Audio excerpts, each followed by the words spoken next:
Before Arabic became the language of science, before Baghdad rose, before the House of Wisdom opened its doors, there was a civilization most people have never heard of. It had no empire, no armies, no monuments that survived in marble, yet without it, the Islamic Golden Age never happens. This is the story of the Syriac Translation Movement, the hidden network that rescued Greek knowledge when the West turned away from it.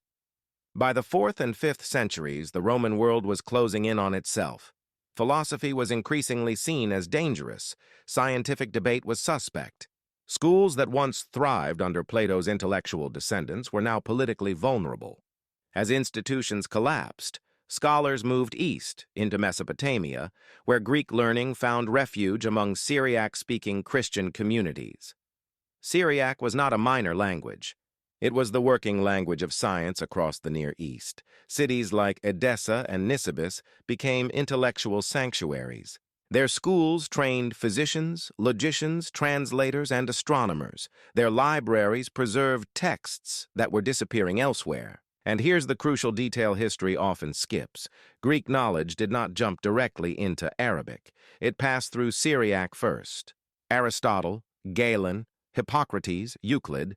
These works were translated carefully from Greek into Syriac, often with commentaries, corrections, and explanations. Syriac scholars didn't just copy texts. They clarified them. They standardized terminology.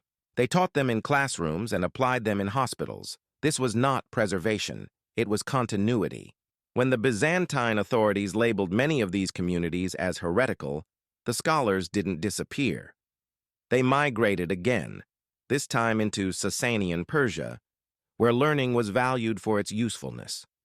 By the time Islam emerged in the 7th century, these Syriac institutions were already fully operational.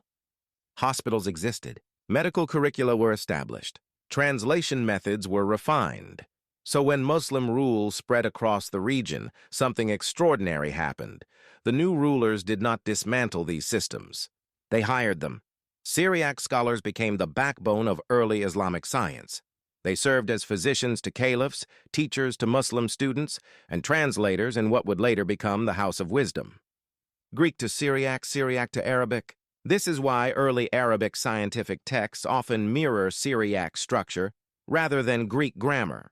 It's why technical terms in Arabic medicine and philosophy trace back to Syriac roots.